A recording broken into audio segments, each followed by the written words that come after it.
কোথায় যাওয়া হয়েছিল? কার্তিকের দোকানে একটা খাতা কিনে নিয়ে এলাম।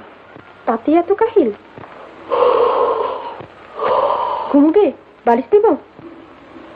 পড়াশোনা নেই, পরীক্ষা নেই, প্রফেসর নেই, প্রক্সি নেই। কি আছে তবে?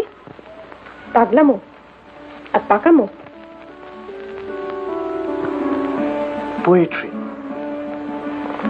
ছন্দ। জানো বৌঠান, আমি ভাবছিলাম কি? সমস্ত জীবনটা যেন একটা ছন্দের মতো। জন্ম, মৃত্যু, দিন, রাত্রি, সুখ, দুঃখ, মিলন, বিচ্ছেদ, ঠিক একটা সমুদ্রের ঢেউয়ের মতো। একবার উঠছে, আবার পড়ছে।